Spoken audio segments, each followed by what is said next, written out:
Hello అండి, అందరికీ నమస్కారం. నా పేరు డాక్టర్ ఫణిరాజ్, ఇంటర్వెన్షనల్ కార్డియాలజిస్ట్, మెడ్వే సంజీవి హాస్పిటల్స్, కాకినాడ.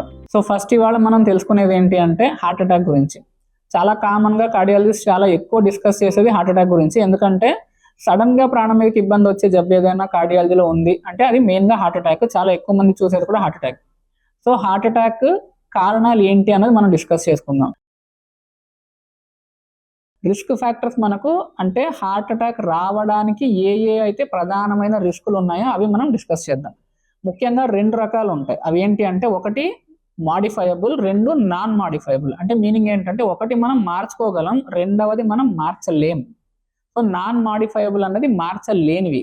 ఇందులో ప్రధానంగా మూడు ఉంటాయి. ఒకటి ఏంటంటే మన వయస్సు.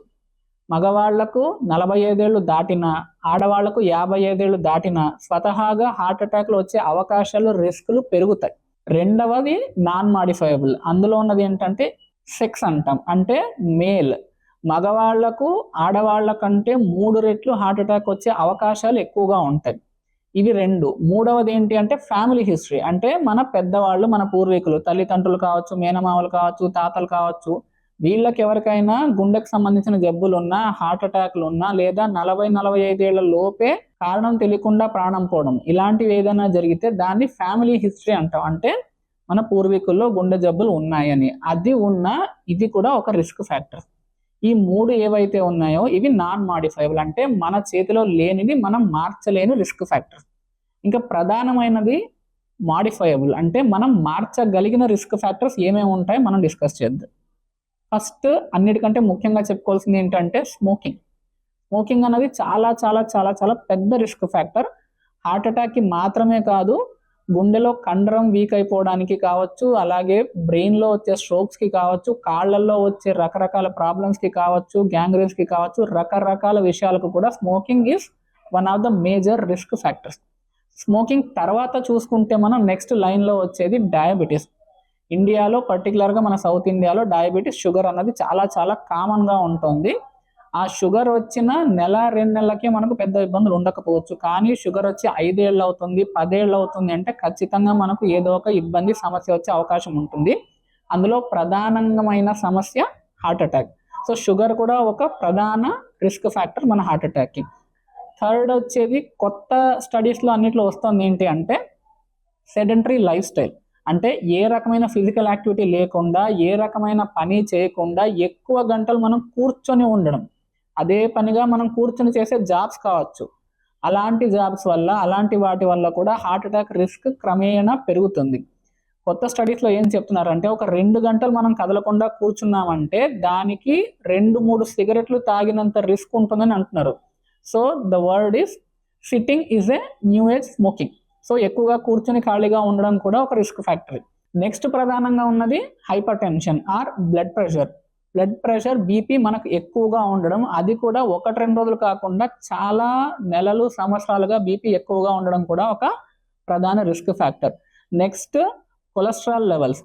దీంట్లో చాలా రకాల కాంట్రవర్సీస్ ఉన్నాయి. బట్ ఖచ్చితంగా ఎల్డిఎల్ అన్న పదార్థం ఎక్కువగా ఉండడం హార్ట్ అటాక్స్తో రిస్క్తో కూడుకున్నది అని చాలా స్టడీస్లో వచ్చింది. కొత్తగా వస్తున్న స్టడీస్ ఏంటి అంటే ట్రైగ్లిజరైడ్స్ అన్నది కూడా చాలా పెద్ద రిస్క్ ఫ్యాక్టర్ ఈ హార్ట్ అటాక్స్ అన్నది కొత్త స్టడీస్లోనూ వస్తుంది. సో కొలెస్ట్రాల్ లెవెల్స్ అబ్నార్మల్గా ఉండడం కూడా ఒక మేజర్ రిస్క్ ఫ్యాక్టర్. దాని తర్వాత ఒబేసిటీ. సో ఒబేసిటీ అంటే రకరకాల డెఫినేషన్లు ఉన్నాయి. ఒబేసిటీ అంటే జస్ట్ లావుగా ఉండడం మాత్రమే కాదు, బిఎంఐ మోర్ దాన్ 25 అంటాం. అది ఇండియన్ స్టాండర్డ్స్ ప్రకారం ఒబేసిటీ. అండ్ కొన్ని చోట్ల 23 కూడా ఇస్తున్నాడు. So what ever it is obesity. దాంట్లో ప్రధానంగా ఏంటంటే అబ్డామినల్ ఫ్యాట్. అంటే కొంతమంది సన్నగానే ఉంటారు బట్ పొట్ట చుట్టూ ఎక్కువగా ఫ్యాట్ ఉండడం, అది ప్రధానమైన రిస్క్ ఫ్యాక్టర్స్. మనిషి 100 కేజీలు ఉన్నా, హైట్గా ఉన్నాడు, పెద్దగా పొట్ట లేదు అంటే వాళ్ళకుండే రిస్క్ కంటే కూడా 70 కేజీలు 60 కేజీలు ఉండి పొట్ట ఎక్కువగా ఉన్న వాళ్ళకు రిస్క్ ఎక్కువగా ఉంటుంది. సో అది మనం గమనించాల్సిన విషయం. సో దీన్ని మనం ఎలా తెలుసుకోవాలి అంటే దీనికి సింపుల్ థింగ్స్ ఏంటంటే మన ఇంట్లో చిన్న టేప్ ఉంటే దాన్ని బట్టి మనం తెలుసుకోవచ్చు. ఆడవాళ్ళు ఏంటంటే నడుము చుట్టూ భాగం ఎంత ఉందో మనం మెజర్ చేసుకోవాలి. ఆడవాళ్ళకి ఏంటి అంటే 35 ఇంచ్ అంటాం, అంటే దాదాపుగా 90 సెంటీమీటర్లు. మగవాళ్లకు 40 ఇంచ్ అంటే దాదాపుగా 100-101 సెంటీమీటర్లు. ఇంతకు దాటింది మన నడుము చుట్టూ భాగంలో టేప్ పెట్టుకొని చూస్తున్నప్పుడు అంటే ఖచ్చితంగా యు ఆర్ ఒబేస్. అంటే ఖచ్చితంగా మీకు హార్ట్ ప్రాబ్లం రిస్క్ ఉంది. సో సో దీని తర్వాత ప్రధానంగా చెప్పాల్సినవి, చాలా నెగ్లెక్ట్ చేసేవి ఏంటి అంటే, ఒకటి స్లీప్, 2 స్ట్రెస్.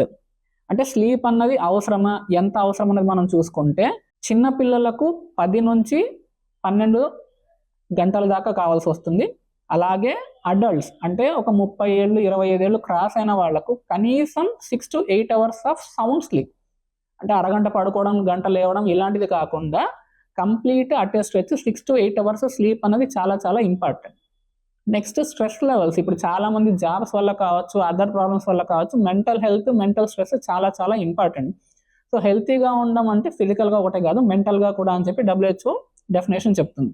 సో మనం అన్నీ ఫాలో అవుతున్నాం, బీపీ లేదు, షుగర్ లేదు, కొలెస్ట్రాల్ నార్మల్గా ఉంది, అన్నీ బాగానే ఉన్నాయి, but you have mental stress. ఎక్కువగా స్ట్రెస్ తీసుకోవడం ఏ కారణం చేతైనా, అది కూడా one of the major risk factors for the heart.